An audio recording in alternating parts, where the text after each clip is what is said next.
Great to have you with us. I'm Joe Donlin. And I'm Marie Saavedra. Thank you for joining us on this historic day. For the first time in the 2,000-year history of the Catholic Church, an American has been elected to serve as Pope. And on top of that, he is from Chicago. The conclave has selected Cardinal Robert Prevost, now Pope Leo XIV, to serve as head of the church. This was the moment Pope Leo was introduced to the world. A crowd of tens of thousands erupted in excitement as he made his debut. So what do we know about Pope Leo XIV? Robert Prevost was born in 1955 in Chicago. He grew up in Dalton, attending the now closed St. Mary of the Assumption Church and School. He got his master's from the Catholic Theological Union on the South Side. His ministry took him to Peru, and he led the Vatican's powerful dicastery for bishops. Dorothy Tucker spoke with a person who has been there for his journey from the South Side altar boy to the papacy. That's his brother. This was quite an interview, Dorothy. Oh, Joe, there is a lot of pride on this block here in suburban New Lenox because this is where the Pope's older brother lives. He is John Prevost, a retired Catholic school principal. Robert Francis Prevost, now Pope Leo, is the youngest of three boys. The family grew up, as Marie said, in Dalton. John says the boys were raised in a traditional Catholic household. All three were altar boys, but Robert always aspired to be a priest. At the age of 6, he could recite the prayers in Latin. John says Robert's first grade teacher predicted he would one day be Pope. You hear the name and you do feel what? Shock, disbelief, a whole lot of pride, a whole lot of, is this for real? Now what are we going to do? That kind of stuff, because this is an awesome responsibility that we have to live up to, that he has to live up to. People are going to be watching him from now on, closer than ever, and maybe us too, the family. What is it about your brother that you know will make him an awesome Pope? I think the very fact that in his heart, in his very soul, he wanted to be a missionary. He didn't want the bishop, he didn't want the cardinal, but that's what he's asked to do. I think you'll see a second Pope Francis, I think. And then he'll take some things on himself. He's young to be a pope, I think, and he's active, so he will be here and there and moving around, and I think he will also speak his mind. Cubs or Sox? See, they had it wrong. He's Sox, and then the radio announced Cubs, and that's not true. You heard it here, his White Sox. All right, John says that he hasn't had a chance to speak to his brother since before the conclave, but he intends to email him and hopes to see him in a couple of days. Marie, Joe. That is such great insight. It really is. It almost sounds like from those who knew him from his youngest days, this was a day of destiny. Right. Almost fate. Incredible. Yeah. Thank you, Dorothy. Just your reaction. Where were you when you heard the news? I was sitting in the living room reading a book. I got a message from a former teacher that said there's white smoke. So I went down to put the TV on to watch it, and then I saw it, and I called my niece to say, hey, she said she's watching it also, so we were watching it and wondering at what point would the curtains open. So maybe 45 minutes later, she said, look, the curtains are moving, and sure enough, they moved, and they opened, and out came the bishop from France, and he gave and we heard our name called, and she screamed, and I sort of, oh my gosh, this is for real. Is this happening? And then we just sort of listened to what he had to say. And she said, I'm going to call work. I'm not going in today. And I said, well, whatever it takes. And then we just listened and watched the people in the crowd and listened to his speeches. Because he didn't say a whole lot in English. He used Spanish and Italian, so we didn't get a whole lot. But there were some subtitles. And then off went my phone, off went the cell phone, off went the iPad. Everything went off at the same time.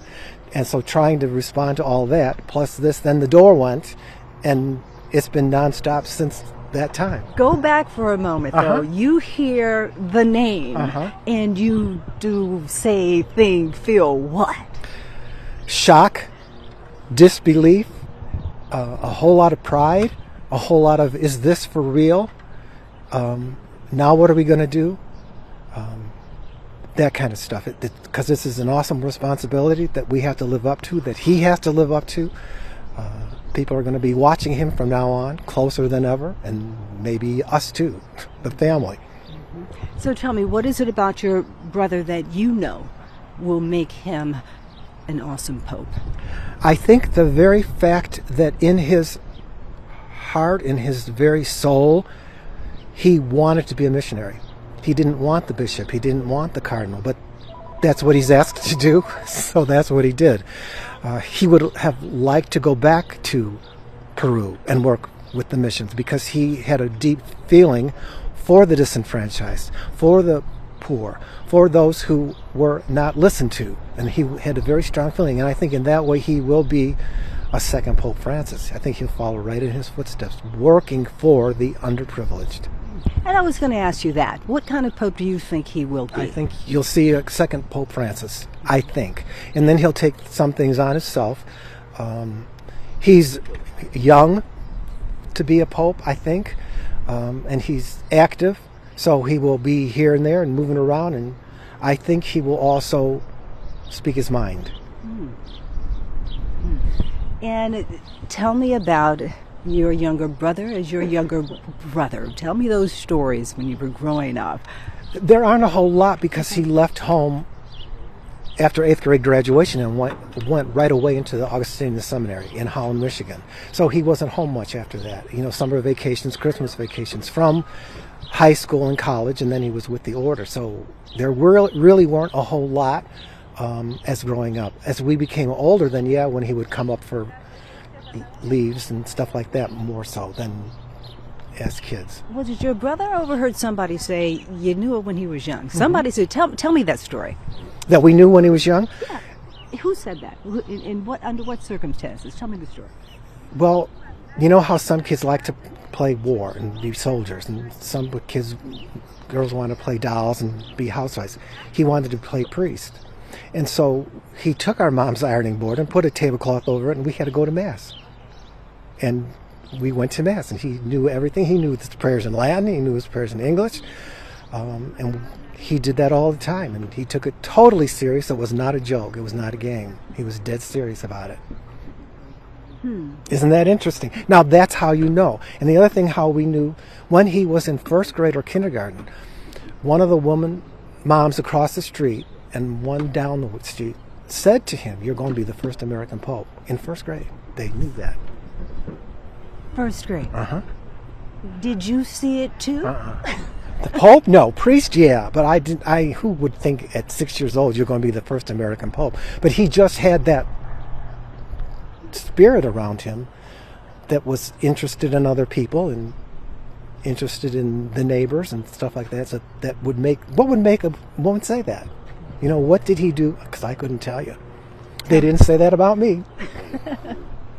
Tell me about that pride you're feeling. It's hard to put into words. I mean, how can one be more proud of someone who is not only the Pope, but the first American Pope, the first Pope from Chicago, and my brother? And I was going to ask you that, the significance of being the first American Pope. It's awesome, but I think it's going to carry a great responsibility. I think he will be scrutinized left and right, up and down, because he is the first American Pope. You know, we're used to an Italian Pope, or in Pope Francis' case, an Argentine Pope. But here's the American Pope. What's he going to do for me? You know, which is why I thought there would never be an American Pope, because the United States is too powerful already. Would they want to bring the church into it? But the Holy Spirit moves somebody. And so what is it about your brother that you know will allow him to handle that? Because what you're saying, it sounds like it's going to be a lot. But I think it will be a lot, but he has the patience of, quote-unquote, a saint. He can handle it. He can take it. He can stop and think before he gives an answer. See, I'm answering you immediately. He would think a minute and then give an answer. I blurt it out, right, wrong, or indifferent. That's what comes to me. He will think it out and will be very careful about what he says and what's the best response for the church today and for the people of the church, and to try to bring them all into one, which is probably an impossible task. In those controversial topics, the war, immigration, gay rights, and on and on and on, how will he, do you think, handle that, weigh in on that? He will weigh in on it. I think he is, I don't want to speak for him, but I think he sees the United States is headed in the wrong direction in terms of immigration. That this is a total injustice. These are people. Doesn't matter where they're born, they are people first. And so they need to be treated as people first. The war, it's got to be, I don't know how he would handle that. It's a very difficult situation because you're going to offend someone one way or the other no matter what. Gay marriage, did you say? I think he will follow what the church has traditionally said about that, I think. And one last question. Just describe for me your childhood growing up. You grew up in Dalton. Just describe for me a little bit about your childhood. I think we were just regular kids. You know, you get up in the morning, someone's knocking on your door to come out and play, and you go out and play. You pick up a game of baseball, or next door had a pool, so we would go back and go swimming for a while. As we got older, we'd take the train and go downtown, and that kind of activities. You know, just what regular kids did with the neighbors. And what did he particularly like to do? You said he liked to play priest, but anything else? What, any of the games that he played? I think he would do whatever the majority. He's never want to say no. I don't want to do that. If people wanted to do it, he would go along with it. As he got into the high school age, his favorite recreation was driving. He just loved to get behind the wheel. All right, well, he won't be driving very much. Well, now. see, that's what I said to somebody. I said, I think he's Pope, and he'll say, I want to drive.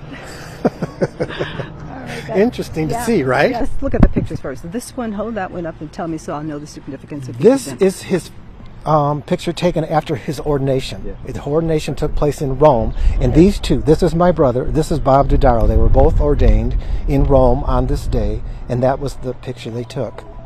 Okay. And this is when he was first made cardinal. Okay. And this is the older brother. This one is me, and this one is the now Pope.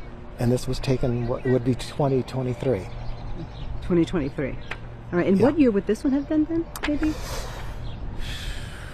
Yeah, I know it's his ordination. It's going to be 80-something. Okay. All right. And this one is how, what are the ages here? And okay, this is the three of us. Okay. Oh, I explained that. But go ahead. Okay. That's the Pope, me, and the older one, Louis.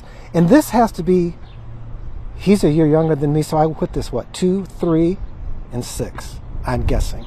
Okay. Cubs or Sox? See, they had it wrong. He's Sox, and then the radio announced Cubs, and that's not true. Now, how long and has he been a Sox fan? Tell me about that. I would, as long as I've known him. Really? All along. Did you guys go to the games? Or? Yeah. Yes, we did. Because really, from Dalton to Sox Park wasn't that big of a deal. And of course, we were both altar boys, so that was one of the rewards that we got, was to go to a Sox game. Newly appointed Pope Leo XIV is leading the first Mass of his papacy. The Mass started about an hour ago and is in the Sistine Chapel. He is joined by the cardinals who elected him yesterday to his historic election as the 267th Pope. And of course, for the first time in history, the leader of the Catholic Church is American-born, and he is one of our own. A Chicago guy, you kind of get chills just watching that. Pope Leo XIV, born Robert Francis Prevost, grew up outside Chicago in south suburban Dalton. Our Darius Johnson is live this morning at Holy Name Cathedral with a look at his Chicago roots. Good morning to you, Darius. Hey there, ladies. Good morning to you. The one thing I can say, the world now knows him as Pope Leo XIV, but to those on his street in Dalton where he grew up, he is still known as Robbie. From playing Red Rover to serving as an altar boy at a small south suburban church, his path to the papacy began right here. Born Robert Francis Prevost, now known to the world as Pope Leo XIV, his journey began in Dalton, Illinois, the son of American parents with Peruvian roots. On his childhood street in Dalton, he's still known known as Robbie, and he's remembered for playing priest. He served as an altar boy at the now shuttered St. Mary of the Assumption in Riverdale, and after studying at Villanova, he earned a Master of Divinity back here at home in Hyde Park. That's when his missionary work led him to Peru, where he served for nearly 2 decades. Known for his humility and commitment to social justice, Prevost quickly climbed the church's ranks. In 2023, he became a cardinal, and this week he made history as the first American-born pope. We had a chance to speak to those who have known him along this journey to the Vatican. I knew he had the qualities, that's why people sometimes talked about him, but most people thought he can't get over being an American. They thought that would be like an obstacle. We are just overjoyed that someone who's beloved and known to us is now the beloved leader of the whole entire church. Now, amid the shock, there is so much celebration this morning. Take a look outside Holy Name Cathedral just before the sun rises. You can see that gold and white bunting starting to blow in the wind. That is a bunting of celebration, and it was placed there just moments after we learned Pope Leo XIV was now the new pope. Now, that celebration will continue this morning with a 8 a.m. Mass of Thanksgiving that will take place here at Holy Name Cathedral, and I'm sure every pew will be filled with parishioners who are eager to celebrate the new pontiff. We're live here at Holy Name Cathedral this morning. I'm Darius Johnson, CBS News Chicago. Ladies, back to you. Darius, thank you so much. You take us to the dinner you had with him just the other day. What was that like? What's he talk about? What kind of person are we talking about? Well, it was 2 or 3 months ago. Part of it was we were talking about his experience in Chiclayo in Peru, the diocese where he served. Part of it was just, you know, his experience growing up in Chicago, and, you know, his experience. I had met him first when he was head of the Worldwide Augustinian Order, so we talked a bit about his experience in the order. And what struck me is how gracious he was about everything. Among other things, at one point I noticed he was eating every morsel of every plate I put in front of him. And about 2/3 into the meal, I said, you know, Cardinal, you don't have to eat at all. And he's like, well, I was brought up, it's poor manners not to eat where they put in front of you. Finish your food. Yeah. Clean your plate, baby. Many of us grew up the very same way, that it is yes, to clean your plate. John, and I think to follow on that too, how do you think he will be viewed? Certainly as a continuity of Pope Francis, but how will he be different? Well, I think, again, to come back to the way he was vested when he stepped out on the balcony, wearing the mozzetta, for instance, that sort of crimson garment that you saw on top of the white papal robe, which is a sort of nod of the cap to tradition. I think what you are going to see is a man who is a bit more conventional, probably, on some of the traditional trappings of the papacy. One thing that will be a very interesting tell, by the way, is when we find out where he chooses to live. Is he going to choose to follow the example of Pope Francis and live in the Casa Santa Marta, the hotel on Vatican grounds, or will he go back to the papal apartment? These are the kind of small things that people with eyes to see and ears to hear will be tracking as sort of indications of where he might go. But as we mentioned, every little thing he does, everything he wears, everywhere he goes, it'll be parsed right down as we are doing right in this moment. Nth degree. You got that right. And we continue our coverage of Leo XIV's election to the papacy by speaking to someone who's worked with him before. Former President Barack Obama's first ambassador to the Holy See, joining us now live. Miguel Diaz served in that capacity from 2009 to 2012 and is now at Loyola University Chicago. Good morning, Ambassador. Thank you so much for joining us. Buongiorno. Good morning. It feels more like afternoon. Oh, ciao. That's all I know. What was your experience working with then Bishop Robert Prevost, and your thoughts on what he will bring to the papacy? So I haven't worked with him. As we all know, he's from Chicago, but I do know him. In fact, last fall, 4 of us who have been working with Pope Francis on a youth project. And also with Dr. Mise Kula, who is the Secretary for the Pontifical Commission for Latin America on this building bridges with youth all over the world. Had a wonderful opportunity to have dinner with him here in Chicago, and we talked about the project. We talked about, the ongoing work with Pope Francis. And it was truly a delightful conversation. Never, of course, did any one of us imagined that that he would be the next pope. And so, but in some ways, there are some of my friends think that that I had some insiders, predictions into this, or connections or information, because I've been circulating a photo that the four of us took during the dinner. And so, and I had said in a couple of news channels, well, maybe the next pope will be this particular American, because, and I said, he is an American, but he also has tremendous gifts when it comes to, his ministerial and immersion in terms of Latin America, and also because he speaks to some of the salient challenges of our times: peace, reconciliation, the need to overturn polarization. The dignity of all human persons is very, very much in line with Pope Francis when it comes to, the care of, the migrants. And so I thought, wow, this would be the logical choice, given that Pope Francis also placed him in a high position at the Vatican in terms of the dicastery that is in charge of naming bishops. And so, but I have to admit that even I was a shock. It was a shock when I saw the white smoke and I heard his name. It was like surreal. I mean, this is like, and then he came out and spoke in Spanish and in Italian. And, I speak 5 languages. And so it's like, I can't wait to speak to him in all these languages, because I think that it's also an indication of where our human family needs to go. We need to affirm that kind of diversity. I always say that Pope Francis was a great diversity, equity, and inclusion type of pope when it came to issues of culture, language, peoples.